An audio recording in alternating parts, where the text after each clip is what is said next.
and we are live. Okay. So I'll teach the first Tetsuji, especially since I didn't learn a second one because I didn't have time. Okay, sounds good. So let's see here. Oh, so for those watching, this is a thing where myself, Broth Chiller, aka a 11 to 13Q, and Nikito here, who's a 4Q, no, 1Q, right? I'm 4Q online and 2Q AGA. Cool. And we're going to be teaching Tesujis and doing game reviews to make y'all stronger. Yeah, and ourselves. I kind of use it as a review for myself. Mostly ourselves. Okay, so I'm sure you recognize this because you did it a lot in our last game.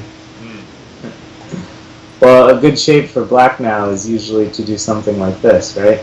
Yep. Okay. So a normal invasion point would be this move right here. Looks familiar. Yep. Does this look familiar? Yes. Okay. So the first thing you want to do is poke at the shape here. Ooh. So as for black, you'd want to say solid. Yep. White wants to come up at you. And black will peep. He'll break the tiger's mouth. You know about tiger's mouth, right? Yes. So usually a good move is to break the tiger's mouth here. This isn't like the Tetsuji I'm trying to teach, but it's a good shape to know. Because if you were to move somewhere else, right? I don't know. Yeah. This is a good shape usually to push black up. And now you can try and mess around with some cutting points or something, right? So, and another move that you wouldn't want to do is this. I remember this was in our game last time too. Right? Now I have two weaknesses. Yeah. And so breaking the tiger's mouth is usually a good move. Okay, got it. Let's see. Okay. As black, where do you want to play? Well, I'm so strong, so I should probably try to kill white. I might Hane at the bottom on the 3-3 point. Okay. Now what? Well, I can't Hane again, so I will descend one time. Oh, you can't Hane again, huh?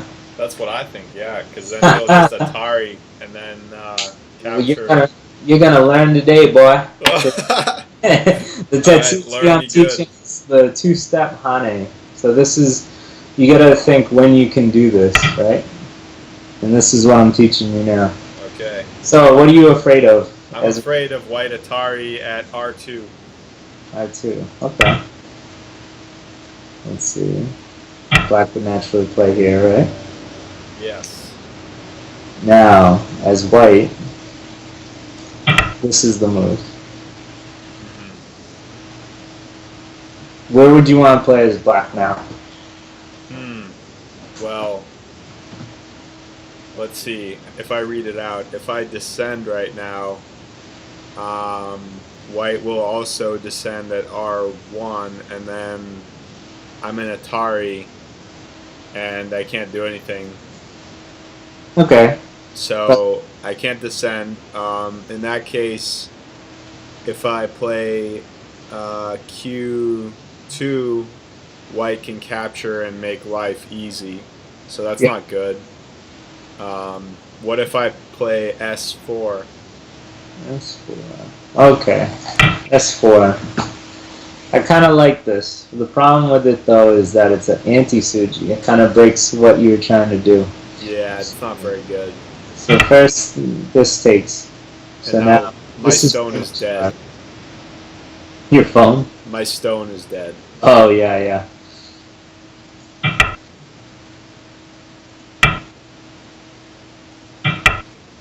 Oh, it's still decent life for white.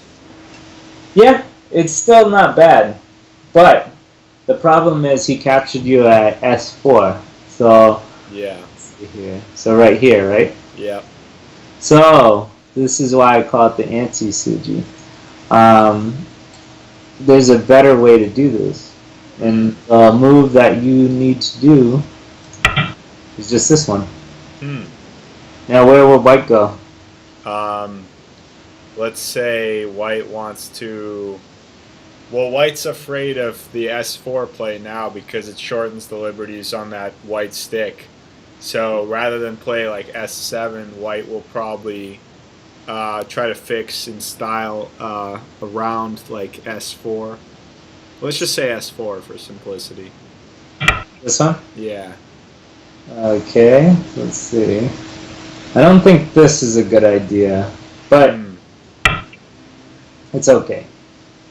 Now maybe no, S5, I guess. Threaten the Atari at S7, yeah. And now I guess I'd play Q2. Okay. You know what? That's fine. I think black's okay with this shape, and so isn't white. White lives, and black, got to cut that one stone at R8. Yeah. And so black has all this thickness on top here, up here, which is really good. Yeah. It still can invade here because he's strong with this wall here. Yeah. So, let's see. So I wonder if there's an easier way to take this off. Anyway. So this is the wrong instinct, right? Remember we did this? Because you lose a stone in the end. Yeah. As if you just play this one. This isn't the correct move. I think this is okay. Or actually, sorry. The Hante move, the normal variation would be to take this right now. Okay. And then black will play here. Black here. And it's kind of like the same shape. But it's just nice for black, right? Well, wait. What if, just to humor me, what if white did play S7? Because I looked back and white didn't really have as much danger at S4 as I thought. Yeah, and then this is why it's Tetsuji, is if you were playing a weaker player and they played this move. Because immediately you can already just double Atari. You're right, that does fail miserably. That's why it's called the Tetsuji. Okay, one last thing. What if white plays S6, though? S6, okay, let's see. I feel like this would actually be a better result for white than any of those others. This one? Yeah. Actually, I wonder, let me see here.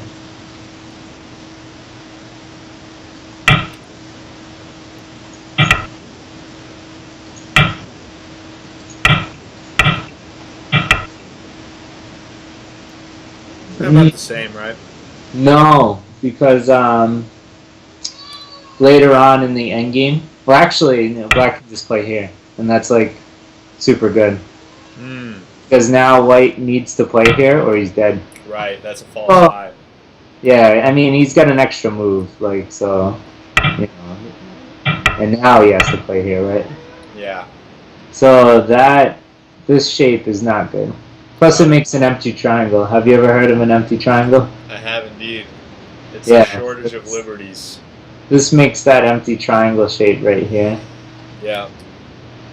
So, let's see. Hold on 1 second. So the other normal move would be for white to play. The normal move is to either take this or to play here. And so now it just feels dumb if black plays there, right? Yeah. So black would just play this, and now white has the option to come back here. Yeah. Gotcha.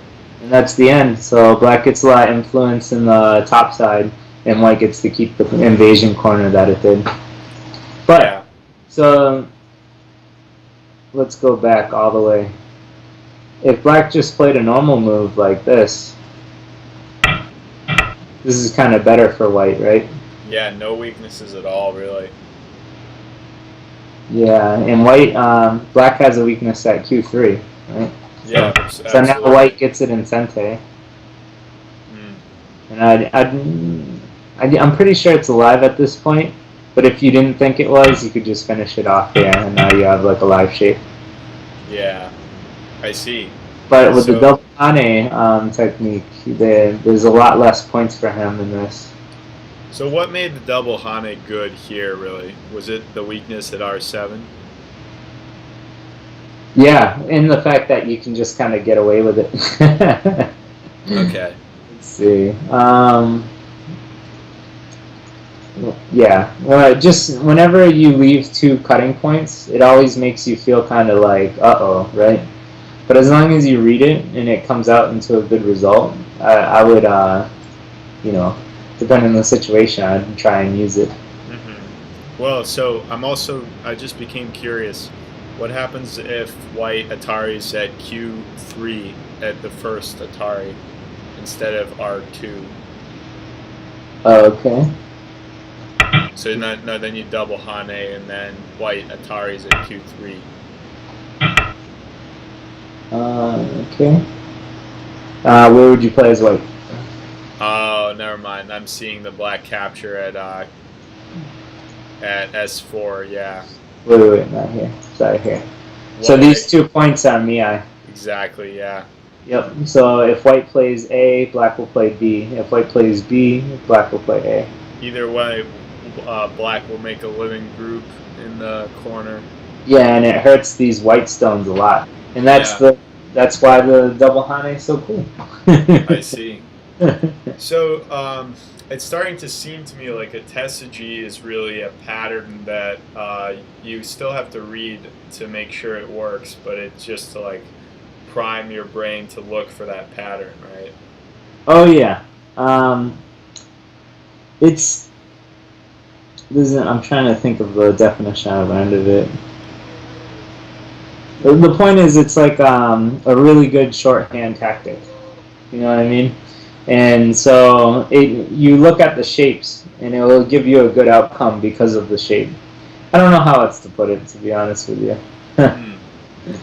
But okay, so and I guess we'll go over the final result. I don't know if we did this, but we said this was bad, right? Because it gives white Sente. Yeah. So then the last thing you could look at is just this thickness, right? But this is really good for white. He just gets way more points. Yeah. In Sente still. Right. White may want to play Q2 also for Sente, right? Q2. It may be a Sente move down the road. Before the black Hane. Like if black were to Tanuki from right before this Hane. Oh, okay. I see what you're saying. Like white can threaten to link up. Oh yeah, and this would be like really good points for white. Yeah. So that's another thing. So that's why this move is, I guess if you had another agenda, if you were okay with them taking the corner to get more strength to attack the white side over here on the left, then yeah, I could see that why you'd play this way. But I feel like this is more than good enough. I feel like it's really good for black. Yeah, it does seem really good. Okay. So to make sure you got it, I'm going to give you control, and you can show me the Tetsuji. Okay. So you have control now. Okay, we're playing through these moves again. Yep. So what's the next thing you should be thinking? I should poke at white's shape. I am, however, wondering why white wouldn't play this one first.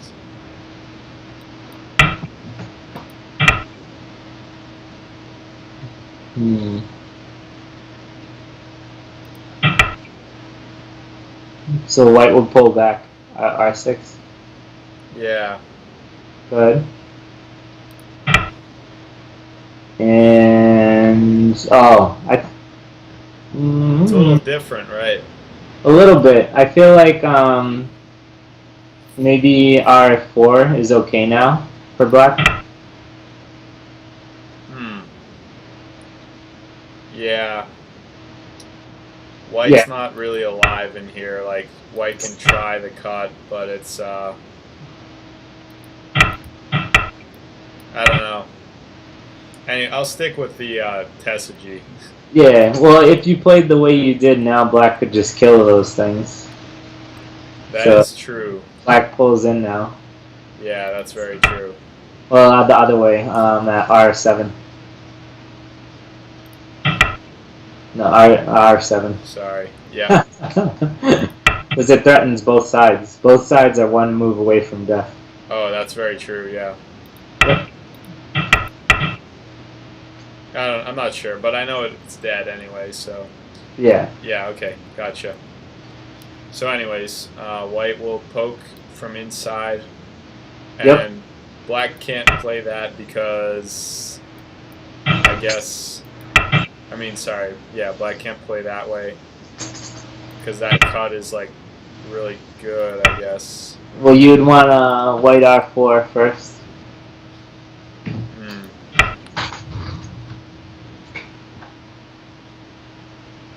Anyways, sorry, I keep getting off topic here. Let's just go with the regular Tessage. Okay. Just to make sure I got it. So then black will poke out that eye. Yeah, it's breaking the tiger's mouth. That's actually a really key shape. Like, a lot of the times when there's a chance to break a tiger's mouth, that's a good thing to know that it's probably right. Right. Okay. So white will descend instead of playing R7 because that's too slow. Yeah, definitely. If you do R7, black's turn at R4 is way too good. Yeah. Okay. And this is where, instead of this move, black will want to Hane again. Yep, and that's called the two-step Hane. Yep.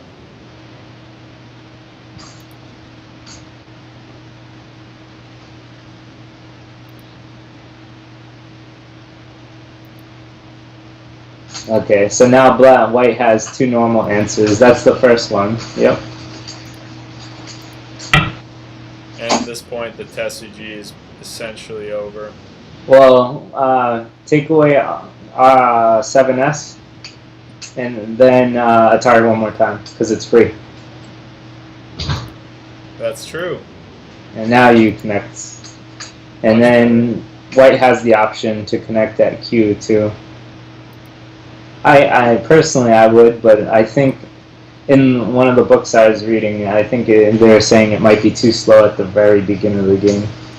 Yeah, where white may want to take a move like this to, really stake a claim in the left.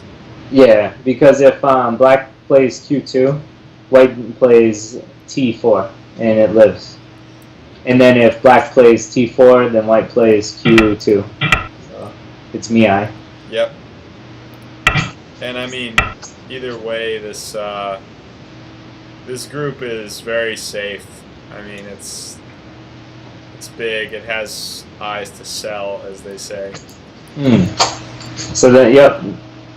So taking S1 is the normal variation, and there's one more. So S1 is the normal Atari. Yeah. So T2. Just no, like the other way.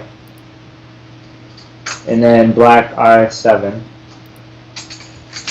And I said S1 is the way you showed, which is a normal way as well. And also S5, yeah. Okay, let's play out this one then. That's like the end of it, other than S7 for black.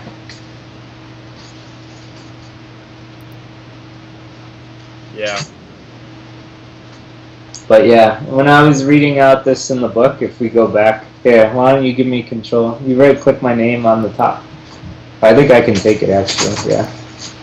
So, okay. When I first started reading this, my first move, instinctually, was this one, just like you said. Yep. But then, like I said, white gets to take this for free in Sente, Yeah. and that just feels bad. It's a little bit better for white. Okay. How do you feel about the two-step call? It's good. I'm definitely gonna have a hard time reading it out when I see the opportunity in my games, but I'll be looking for it now. That's the important thing. And also, don't make mistakes like me and call it two-step code because it's two-step Hane. Oh yeah, I did call it. I caught that. I just didn't want to call you out on it. Alright, dude. You're up. Yeah, you ready for this? Yeah, This is let's see called it. the Knight's Net. That's what we'll call it. So we'll set it up here in the middle of the board. Alright. Let's have something like this.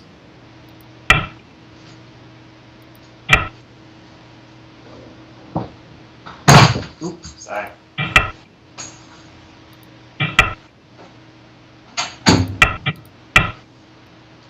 Somehow this gets played out here.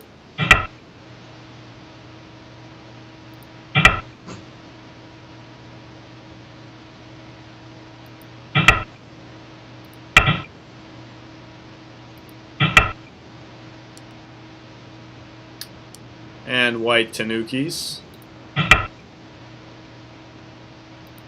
We have this move. White tanukis again. And at that point, black. All right.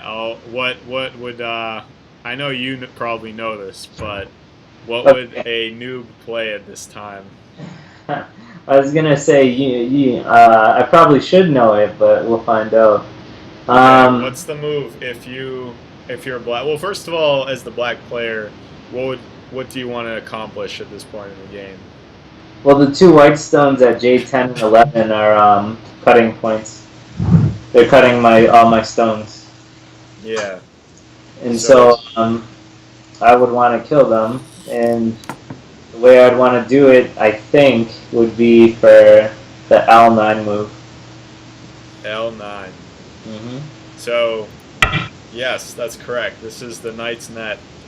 However, let's first see for a background why is that move better than K9?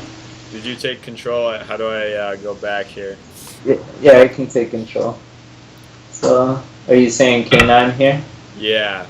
Okay, well, when I looked at this was my first instinct, because you like think of the net, right? Exactly. It looks very natural. But I feel like there's a lot of cutting points. Well, let's find out. Does black have enough thickness to survive this white series of Ataris?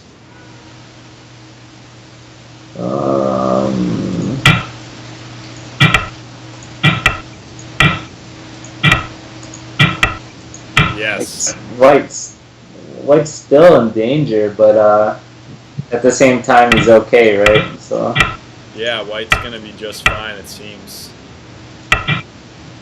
I wouldn't be happy as white, but I can see that I'm not dead. Maybe. I mean, at the very least, there's a good chance the black player will screw up in this intricate goal to capture you. Yeah, it's definitely a lot of work. It looks nasty. Yeah, it's gonna be like a whole board thing, and here, let me try to take control back. Yeah, I'll just give it to you. There you go. Okay, cool. Looks like I can't actually take it. So yeah, it looks like here the magic number to keep in mind is that there are 3 Ataris white can take, and by the 3rd Atari, every subsequent Atari, a black stone is getting weaker. Mm-hmm. So this first black stone is just fine. The second black stone is just fine, but the 3rd black stone, when it's Atari'd, well, it just allows white to run out. Yeah. But yeah, 3 is the number, and also there's this general shape which I found here is it's basically this ordeal. And one way or another, black is going to get cut.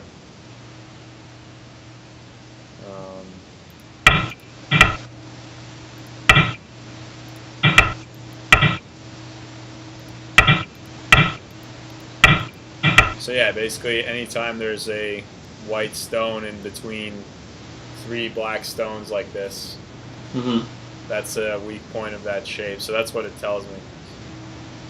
Okay. But anyways, that's more for me to be able to identify the move, and for other weaker players like myself that have a hard time reading it out. There's a proverb that is embedded in my brain, and it's, if you want to attack, use the knight's move.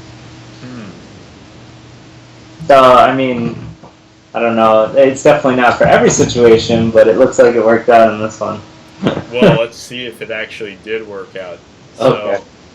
as the student here, do you want to try to escape as white? Okay. So I would play K9. K9.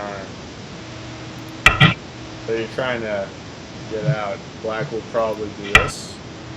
And then I would play L10. L10.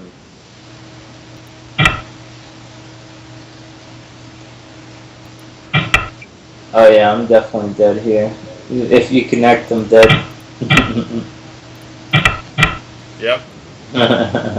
So yeah, it seems that the knight's move. Okay, well let's see. What if you try You could try L10 first. L10? Okay. Well, not L10. Well, yes, K10. My bad. K10. I think that looks a little bit more normal. And then black looks very strong. There are no problems with the shape at all. Yeah, you can't one jump. All I can see is like J9, and it's not good enough. Well, what about this one?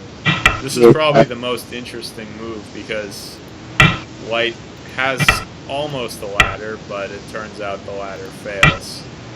Yeah. But, you know, if there was... Yeah, it does fail. What's kind of fun about that, though, is go ahead. Yep, go ahead. Go ahead and do what you did. And then K14.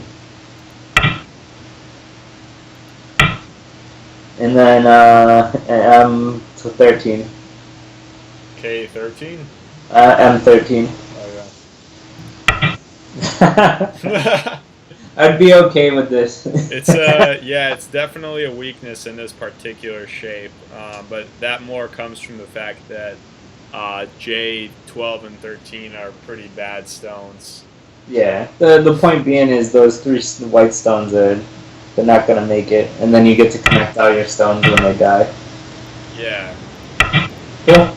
Exactly. So the knight's move has, let's see, think it'd be good if I did another application of this knight's move, or should we jump on to the next one?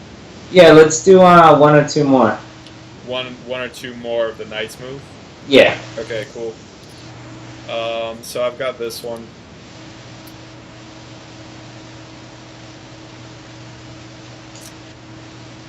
This is the position right here.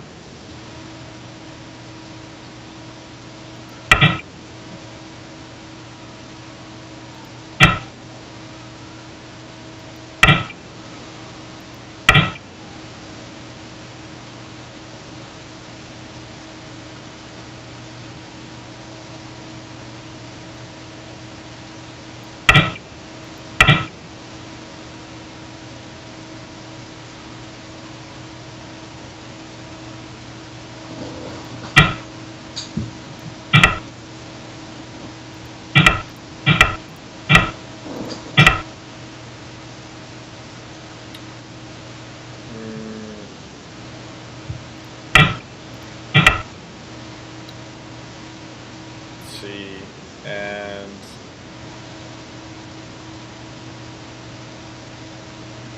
and yeah, that's about it, I'd say.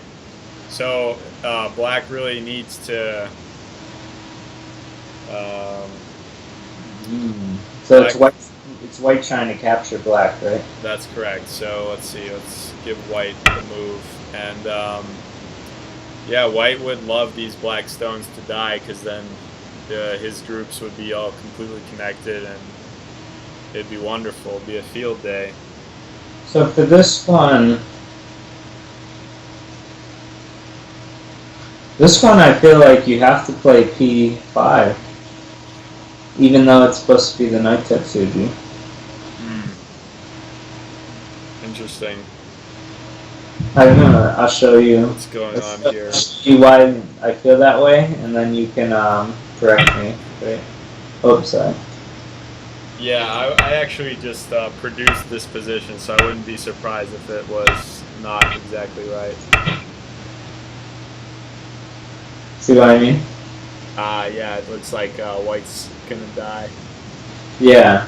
So I would have to do something tight, and then that way, no matter what, he can take the stones.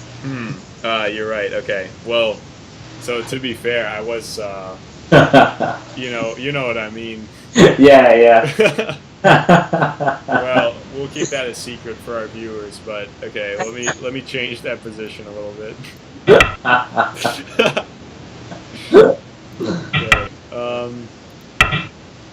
All right. That's funny. We got this guy.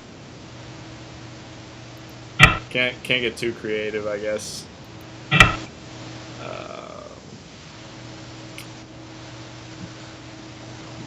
Oh, okay. I know what was wrong with it.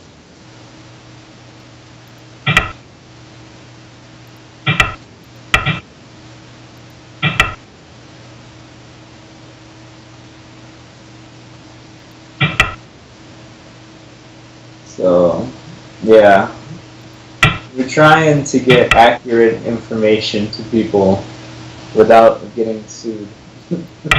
Too Tetsuji oriented, you know. Can't get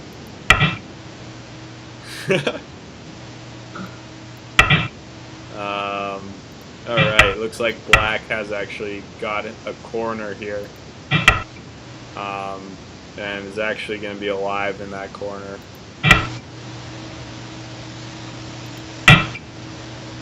And you know, these white stones over here, they're really not the strongest.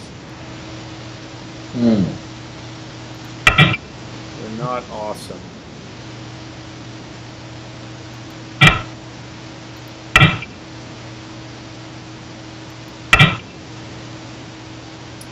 All right, and it is white to play. Let's see. All right. So ideally, when I think of these moves, let's see. All right, you can grab the control if you want and see how what we just learned applies to it. All right. Let's see. Let me think.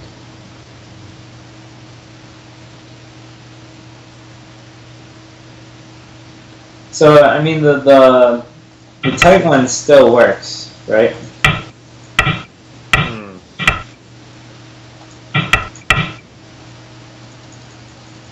It does. Let's see. But I feel like the knight's move works still. I mean, just as well. So you can play as black. Okay, let's see what happens.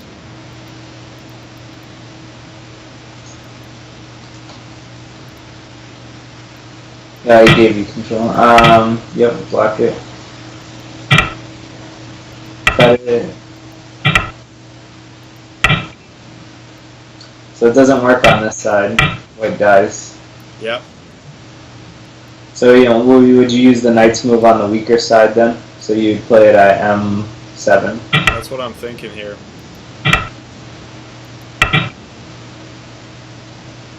Well, pretty clear that black is not getting anywhere.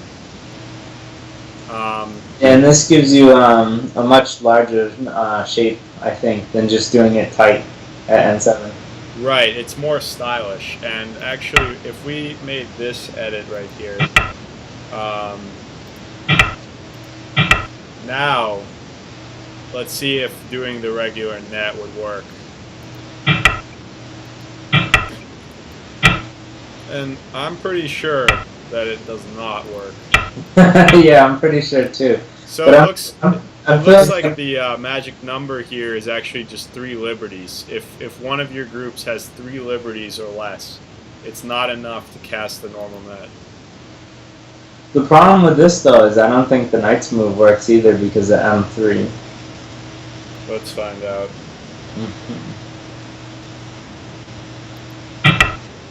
Okay. What's the deal? Normal Knight's move. Yeah, it doesn't. Okay. We've got to find this magic situation where one works and the other does not. So, black throws a stone, and let's try the normal net. That works for white, I think. Well, technically no. Yeah, I'll show you. Yeah, okay. So black can still do this, right? And now he can get it. Was that the Knight's move or the normal net? That was the Knight's move, I think. No, the normal net. Ah, so it actually didn't work. Whereas now it works because it's 2 stones. So the Right. Knight's move gives you 2 stones. Exactly. So the net, the normal, just small, net always gives you those 3 cutting points you were talking about. Whereas the Knight's move doesn't. So. Right. So it's essentially the same situation with a vastly different position. No. Alright. As the previous problem there. So the Knight's Tetsuji versus the net Tetsuji. Yeah.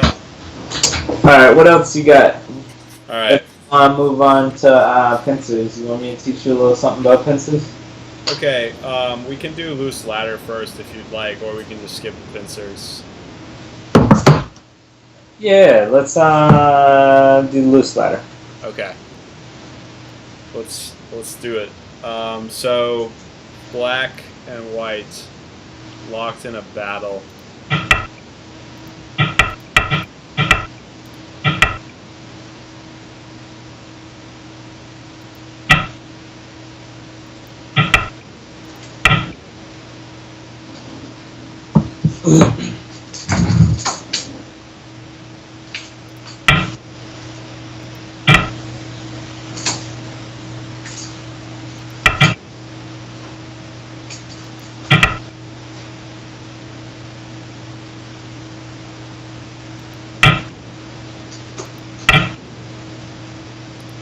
It's like white shape kind of sucks.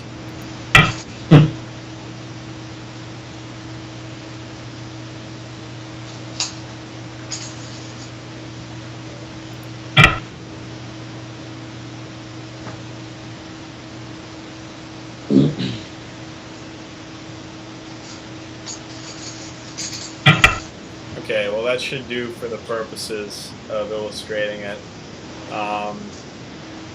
Oh, actually, this will not do. I'm sorry. We'll move that up a couple lines and turn it. No worries, man.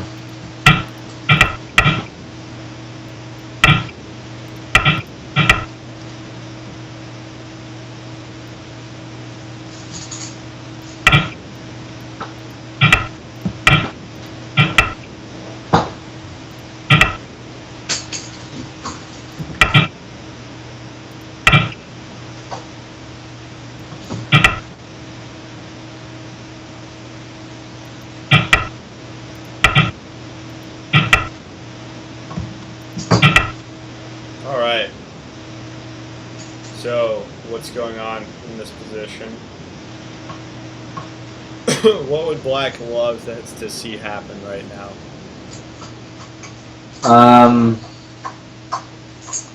Well, the two black stones at E16 and 15, they are damaged pretty hard. And the two white stones at 17, E, and F, and F17, those are the weak stones that you can attack looking at it. Right, so I agree with that analysis. Mm-hmm. So you can go ahead and take control here, and what kind of moves do you think are gonna work right now for black to try to get these two stones from white? So it's black's move? It is. Okay. Alright, so I'm gonna give white this one then. I mean, naturally this doesn't work, right? Yep. So, what I see is this move. Mm-hmm. What would white play? So white will want to run out, obviously, at G17. Mm-hmm. And because we're so close to the wall, black can get away with this move. Mm.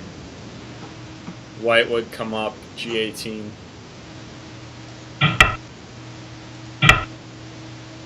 So now, what options does white have? He can run again at G19, but he just runs straight to the wall. Yup, I'm sure I've done that before. Yeah, for sure.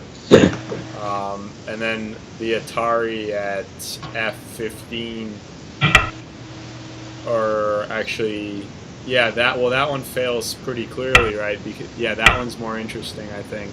Yeah. So now you can kind of try to cut at, I guess, H16, but it won't do anything.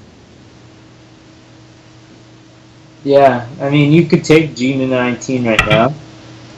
Yeah. But since you have the option to come out, you might as well come out.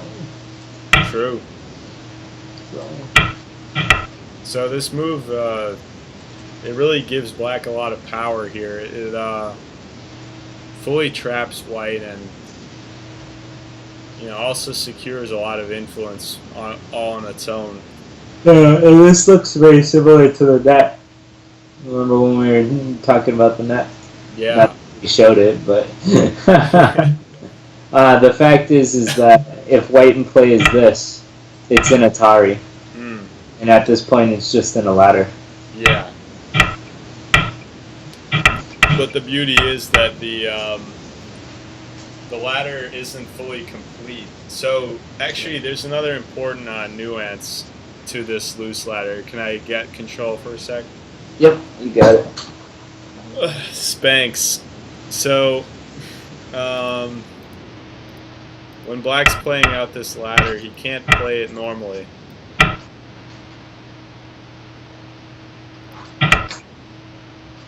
Well, he can, but it may not always work out that way.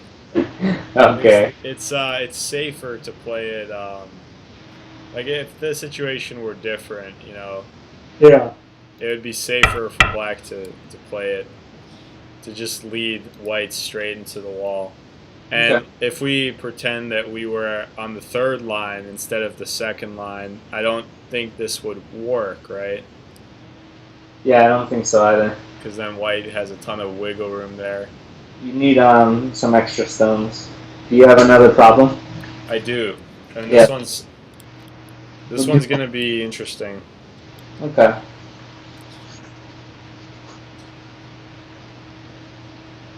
Actually, this problem does a great job of illustrating that exact concern. Yep. So let's see here.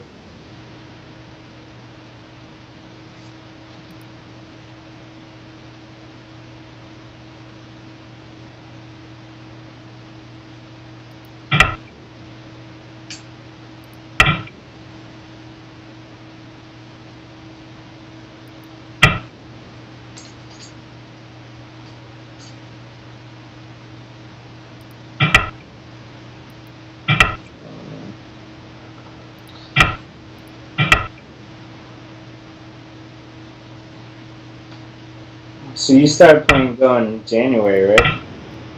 Yeah, I think it was December, but something like that. It's crazy how much stronger you got. Oh, you're too kind, Sensei. It is. Yeah, have you been playing with the group the whole time? Yeah, it's pretty much what kept me into it because I had people to play with. Shoutouts to Masco, great guys. Yeah, definitely. But Boston's happening when it comes to Go. I agree. You're going to Go Congress, right? Yeah, of course. What time? When is it again? July or June? Is it? It's the end of July going into August, I believe. Yes. Apparently missed the pre-registration, which really stinks. I didn't even know about it, and I should, since most of my friends are on the committee. Yeah, it's. I believe you could save $25, which wasn't a ton, but it's still something. Okay, so we have arrived at the position, and it's white to play. And as you can see here, you know, if white were to care to try a normal ladder, it would not be effective. Right. So something else is required.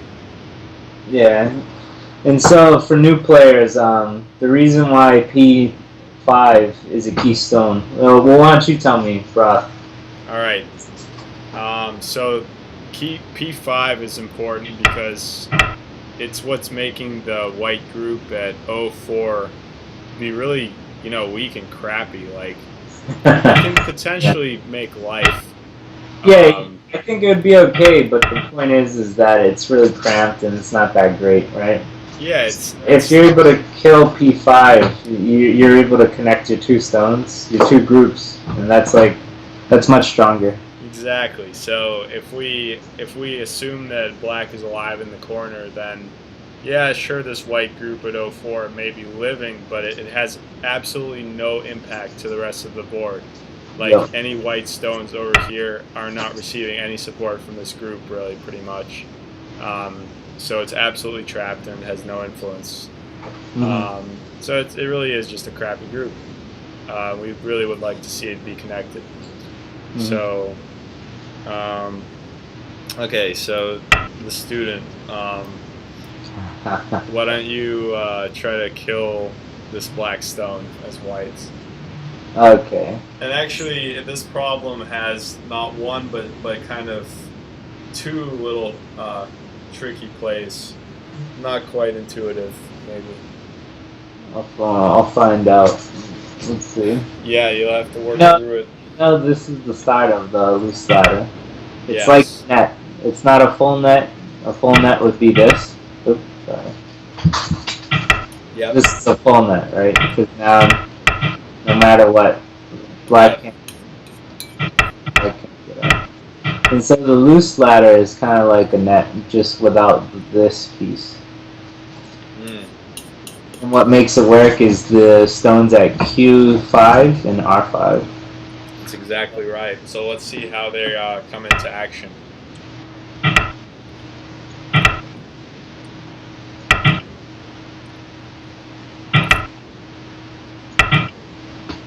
Yep.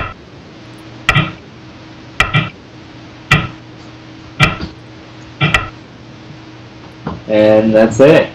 Yep. So when I first started immediately see that S6 was necessary, but what would happen if you didn't play that move? S6. Okay, yeah. Yeah, when I first started learning this pattern, I thought you'd just ride down. Yep. Or, at some points, I just thought you didn't need that second stone here, so I'd just do something like this, right? And this wouldn't work. Let's see, why wouldn't it? And the reason it doesn't work is because it's not a normal ladder, it's a loose ladder, in that the black has two liberties instead of one. Yes. So you can get away with double Ataris all over the place. Right, and that actually doesn't apply to the previous problem because the ladder was too short and you couldn't do any double Ataris. Right. And so that's why you need a riding stone. You need to ride on Q5 and Q6.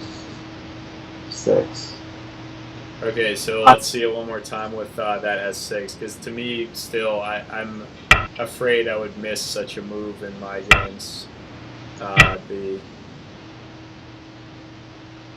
So this is one thing you could do. Well, yeah, we kind of have to assume, for the sake of the problem, that white is alive in the corner there. Yeah.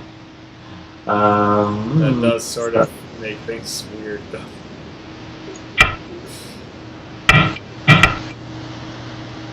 Now that black has 2 liberties, he can get away with this stuff. Do that? Yes. So you need to count, just like you would in a ladder, how many liberties black will have if I move here. Does that make sense? Yeah. Whenever you're reading out ladders, that's how you count. You're all like, if I move here, how many liberties will he have? Well, he'll just have 1, right? And just oops. So it seems to make sense that, as a general principle, whenever you can make your opponent turn in a capturing race, it seems to be helpful, because their group is, even though black's not making any empty triangles, the black group still has fewer liberties than if it was a stick. Like it would, right? Because the black shape in and of itself has fewer lines coming out of it. Right. You can make him turn. Yeah. At this point, he'll have 3 liberties instead of 2. Yeah, we'll have 4 after that, I think. And this way, 3. Yeah. Yep. I can see why 05 you wouldn't even consider a liberty, but yeah, I guess it still is. yeah, it is. I was just thinking of ladders when I'm teaching ladders. Right. So, yeah, this is much better. It's makes your opponent turn. Making the opponent turn lowers their potential liberties. All right, let's see and break these up for now. So what did we learn? We learned the two-step Hane. Yeah. We learned the knight's Tetsuji. Attack with the knight. And the loose ladder. So I would advise people to review those at home and look up problems for them. But those are the names of those Tetsujis. So if you put in those names, I'm sure a lot of things will come up for them. Indeed. So let's work with pincers now.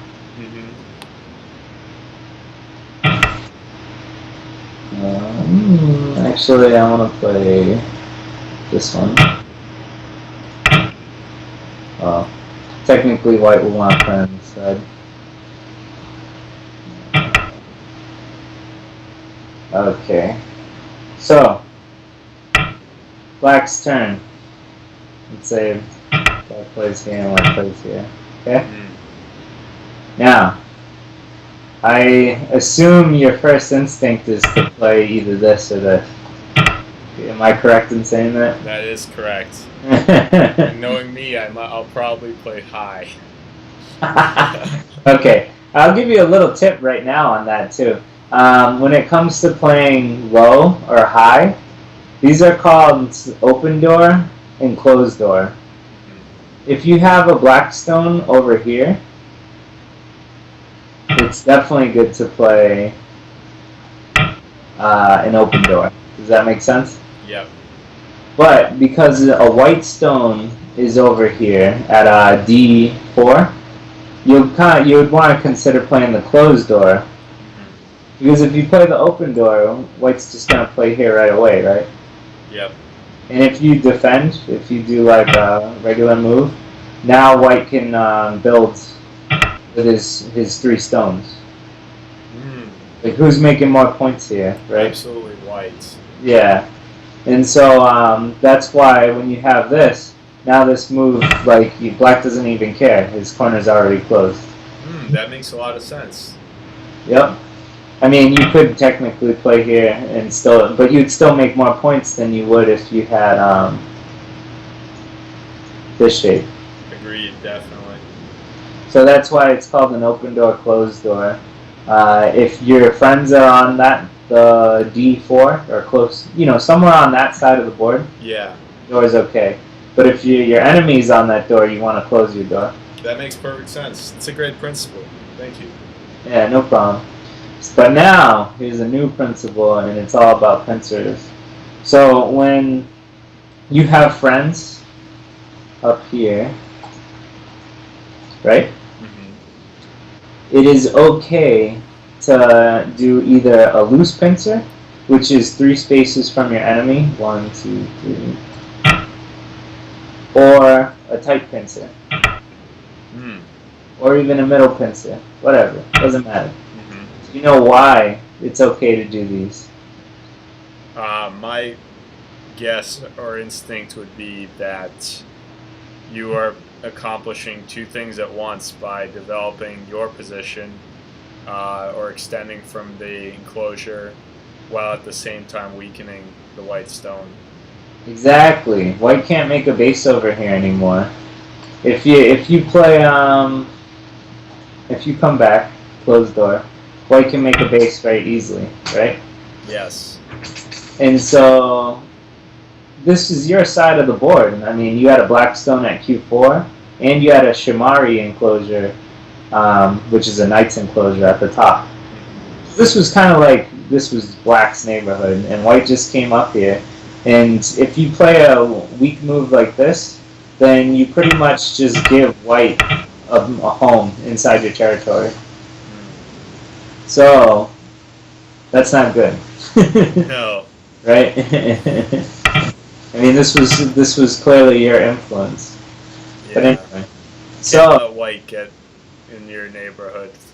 Yeah, so when you have friends here, number 1 and 2, it's good to pincer. And it's like you said, not only does it attack this white stone, but it also helps you build a box. You see this box here? Yeah, that's huge. Yeah, if you ever watch Nick Sabicki, he loves boxes. He and does. So, I don't know if you've boxes is infectious. Yeah, I don't know if you've seen his videos or not, but yeah. So he was really the first teacher I ever had. Obviously he didn't know that he was my teacher, but I definitely learned a lot from his game reviews on 3 to 5 Qs and. Oh yeah, I still do. I still learn lots of stuff from him. Yeah, great guy. Shout outs to Nick Sabicki. So, okay, let's see here. So the second rule is kind of the opposite. Let's see here.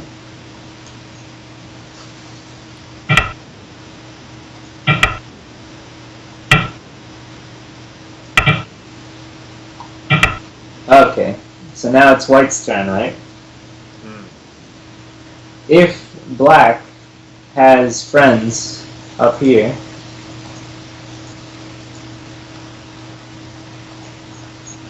he's very close to making a lot of points, am I right? That's right.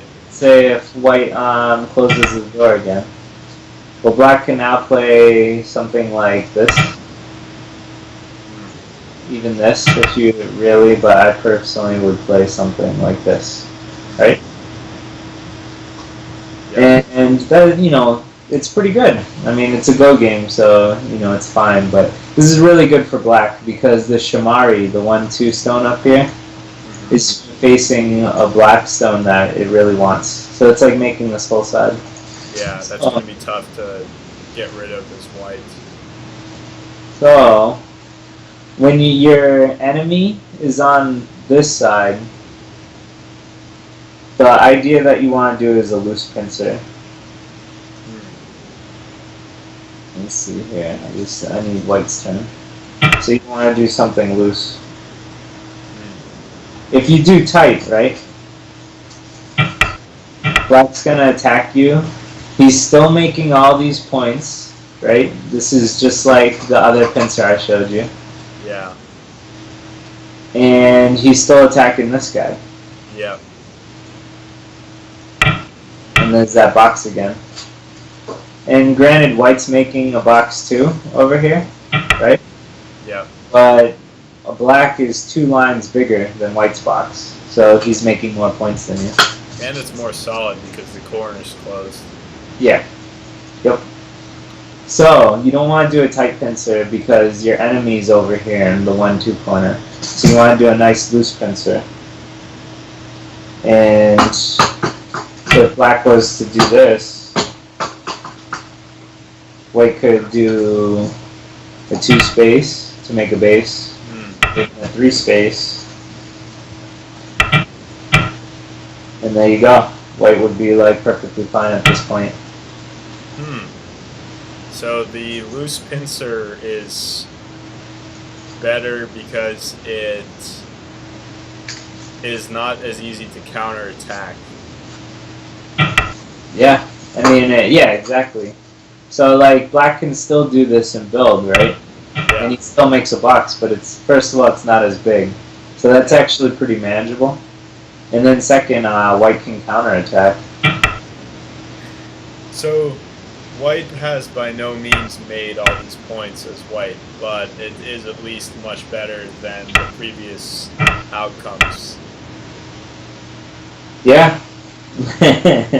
So the general principle when it comes to pincering is that if you let's see, what was that first line? Well, if you have friends in the corner, you can pincer how you want. But if you have enemies up in the corner, then you have to pincer loose. And that can be either low or high, it doesn't matter. I mean, it's the same type of thing, right? That makes sense. Yeah. Anyway, so yep, that would be principle number 3. And the last principle is to use tight pincers from stopping from being low. And I'll set that up. Okay.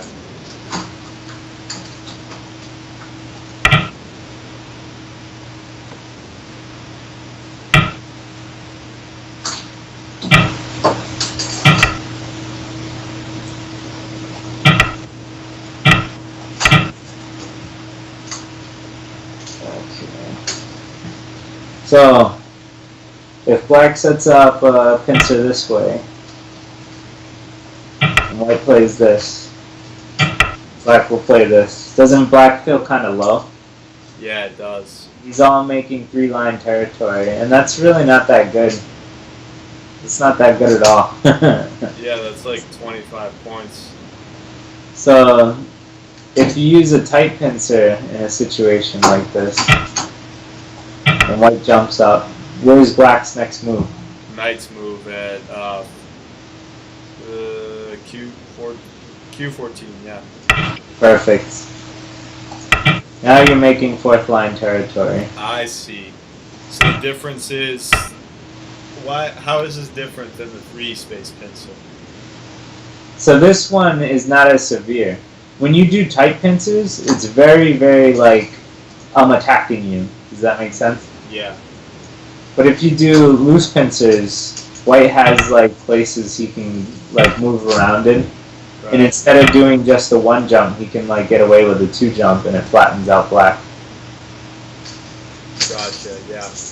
But once it's tight, it like white can't get away with this because black can just cut through.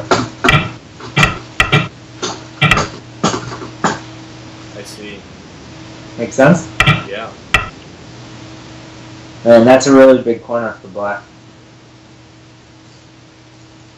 So it looks like pincering, you can do it in a variety of cases as long as you know what you're doing, huh? Yeah, I mean, you just kind of use it, you like, how should I put it? You want to use it when the situation, it's appropriate. It's like when we were doing the handicap game. You were strong in the corner and I was weak, right? And so that's like the perfect time to do those pincers. I'll show you. Just like here. I think we had a situation like very similar to this, right? And then you kept doing these. Yeah. And And then I would just make life very easily, and now I don't have to worry. Even if you play here, I'm like still perfectly fine. So instead of giving your opponent easy life, you want to put pressure on them. And either Pincers is fine when you have friends. Do you understand? I do. Okay. So, what about when not to pincer? When it seems like pincering is a very strong case for it, but what about a situation where pincering might be the wrong move? That, I don't know. We'll have to find in your games and reviews. Okay. Let's see. What if I were to suggest a case where... okay, can I have control for a second? I actually think I may have thought of one. Okay. And then maybe you can let me know if this is actually a good example. Let's say we have this position.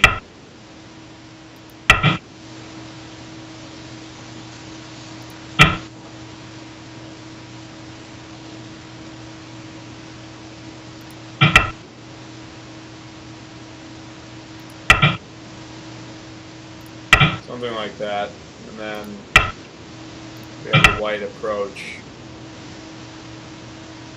Okay, yeah. White's way too strong here. Way too strong. It only takes white one move to like mess up black in the corner there. So.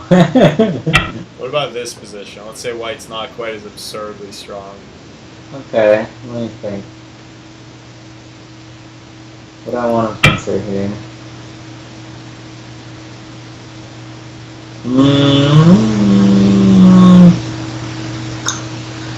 I think I don't know. That's tough.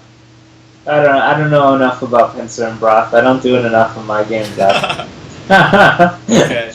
Well, I'm just trying to learn some of the fundamentals about pincering and pass it on. I don't know if you've heard of Dwyron.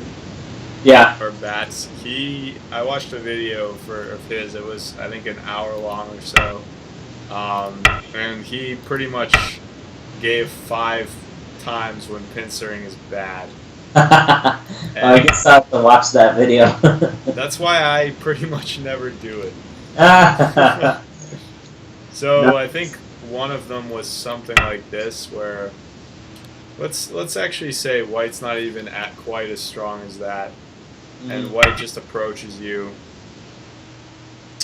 Okay. And let's say black already has that stone. So now, let's see. This may not be very polished, and I apologize for that. But like,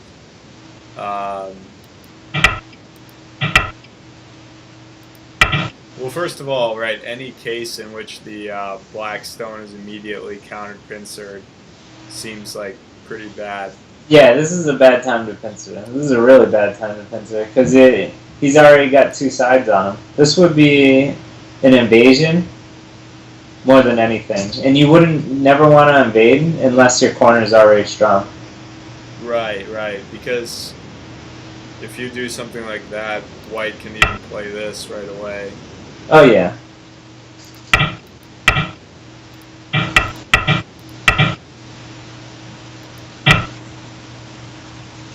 And I mean, actually, I'm not even sure this was good for white. I like it. Black lost his corner and is really cramped. Maybe white would want to play something like that first. It's definitely possible. You know what's great about this position? Yeah. Here, let me take control real quick. Yeah, go ahead. This is just what I taught you. Just at the beginning of the video. You remember? Oh shit, man. And see, this is how many times this position comes up. Like, you weren't trying. That is crazy. This actually turned out to be like the same. Whoa, my mind just got totally fucked. Wow.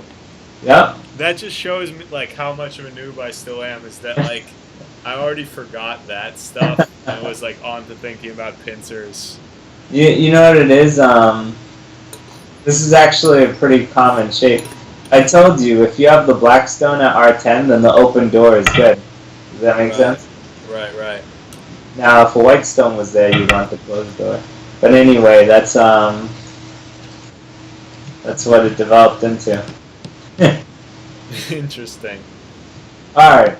This has been going on a long time anyway. Why don't we stop here and we'll do a review for you? Yeah, that sounds fair. Yeah, I don't have a game for you today, but we can definitely do that next time. And I'll definitely make a better effort to like have my examples polished for the testagy I'm showing off. Yeah, me too. I needed a little more time. So as a reminder for the pincers, okay, let's try some positions real quick. We'll see what you remember. All right. Yep. Let's see.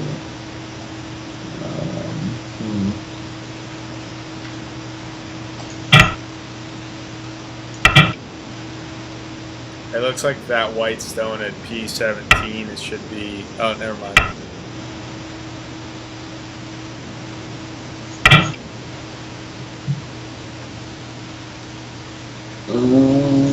Okay. Or even the sun and say it. Okay. Black's move. Where should he go? Let us. So my analysis. Can I have control, please? Yeah. Thank you. So my analysis of this position is black looks like a lot of his stones are low compared to white's and doesn't want to fall behind in territory. Mm-hmm. So he will give white a severe attack. And then he can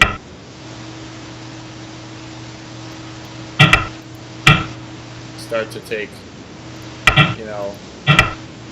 higher stones. Yeah. Yeah, that's exactly it. So white had 2 low stones and he wanted to get higher. And so if you use tight pincers, that allow you to get higher. Make sense? Yeah, it does. Okay. So that's hold on. I'm actually kind of confused. Why can't I press back sometimes? press back. What do you mean? Like press back to go back a move. Well, let's go back and show me what you mean.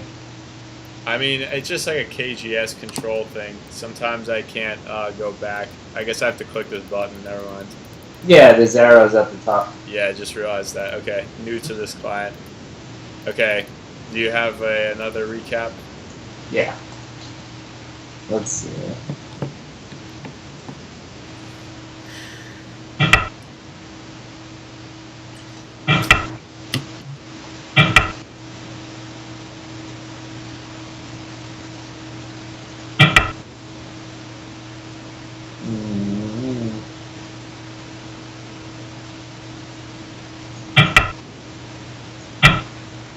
Okay.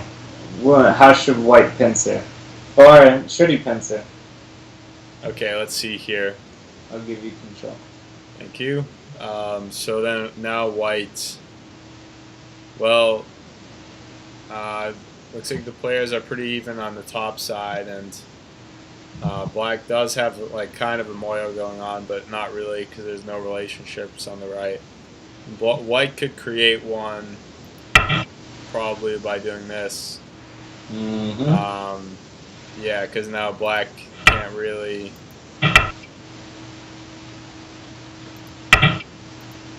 Oh, yeah, I think this would be really too good for whites.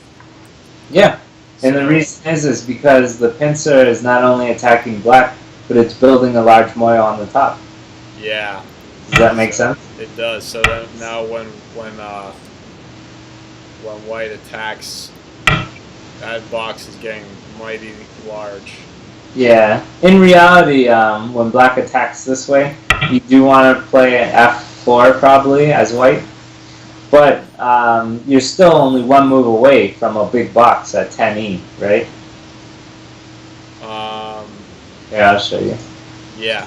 So like when black wants to play here, you wouldn't exactly want to play here because this is too good for black. Right. But what I'm saying is you are still only one move away from this though. So it's like still a really good position for you. Does that make sense? Yeah. And the reason is just because you're attacking black while building, and that's like really good. And so if there's 5 ways for pincers to be bad for you, this is at least one good way for pincers to be good for you. Yeah, that's very comforting to know that sometimes pincers are good. Oh yeah, definitely. Okay, let's see. It would be great to master pincering and know when exactly it's advantageous or not. I feel like that could help me and a lot of other new players to be much stronger in Fuseki. Oh yes. Pincering, it's definitely a good idea sometimes. You know what? I'm gonna move this actually.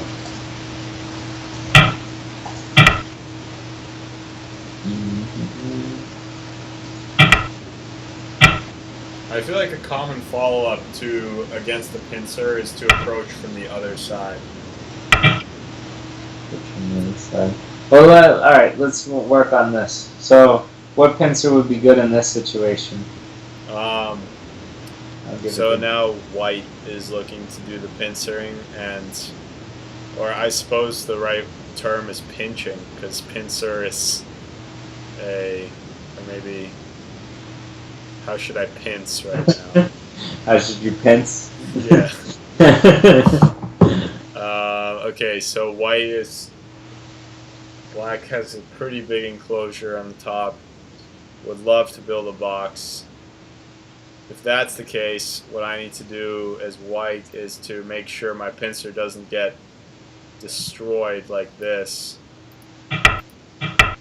Yes, that's exactly right. You don't want a tight pincer because it'll allow black to build a box while attacking. Right. You're getting it. We want to take away the double purpose moves for our opponent. Exactly. And this is a double purpose for white. Yeah, that's quite good. Well, maybe not, again, like, maybe not yet. We'll probably play that. And now,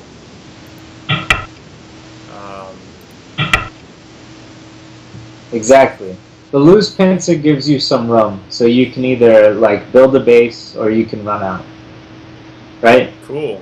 Yeah. And so, it's just like you said, if black plays there, white would play this. And then let's say black caps on top. Now you can try and get out. And then if he allows you to build a base, that's it. You're good. Yeah. If he tries and takes away your base, you can just run out. True, true. And even though black's building some points here at R13 in R16, it's nowhere near as good as if you did a tight pincer. And then black got this, right? Yeah, that's huge. The same thing if you do a open door or a closed door. Now black can still make that big box if he wants, whichever, you know. Yeah. So that's why the pincer is good here. If you were wondering, like, well, why pincer at all? You know, why put yourself through this hassle? Well, it's because it stops your opponent from making a really big box. Which is good. I mean, if you're stopping your opponent from doing what they want, that's a good thing, right? Absolutely. Definitely a good competitive strategy to deny your opponent what they want. So the recap is, if you have friendly stones, it's okay to pincer both tight and loose. If you're facing your enemy, it's good to do a loose pincer so you can give yourself some room to either run or make a base. And if you're in a low position and your pincer will bring you to a higher position from 3rd line to 4th line, that's also a good time to pincer. Awesome. Awesome, awesome. So I'm okay with ending it here. Yeah, so am I. I think that's a good call. So yeah, next time we can do some more Well, I'll definitely get some better quality problems for you, and maybe we can also talk about some bad pincers. I'll, collect some more info so that Yeah, have another some. thing we can talk about too is these are the principles for either tight or loose, right? Yeah. Soon, the next time I'll talk about either low or high pincers, and I'll talk about the differences of those. Yeah. Okay? So yeah, that sounds good to me. All right, man. All right. Talk to you later. You can cut Bye-bye. it. Let's cut it.